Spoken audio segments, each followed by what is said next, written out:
చంద్రబాబు పరిపాలన అసలు బాగోలేదండి. జగన్మోహన్ రెడ్డి ఉన్నప్పుడే ప్రతి పథకం ఇంటికి వచ్చి మరి సచివాలయం వాలంటీర్ ప్రతి ఒక్కరు ఇంటికి వచ్చి మరి ప్రతిదీ తీసుకెళ్లారు. ఇప్పుడు ఏంటంటే ప్రతిదానికి సచివాలయంకి వెళ్ళాలా, సచివాలయంలో ఆధార్ కార్డులు అడుగుతున్నారు, రేషన్ కార్డులు అడుగుతున్నారు.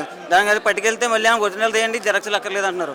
మళ్ళీ ఒరిజినల్ తెస్తే మళ్ళీ జిరాక్స్లు తేవండి, లేకపోతే పని అవుతుంది, లేకపోతే ఇవ్వండి అని చెప్తున్నారు. మీకు ఫీజు రింబర్స్మెంట్ వచ్చిందా ఈ కూటమి ప్రభుత్వంలో? రావట్లేదు, ఒక్కసారి కూడా రావట్లేదు. 2 years అయింది నేను జాయిన్ అయ్యి.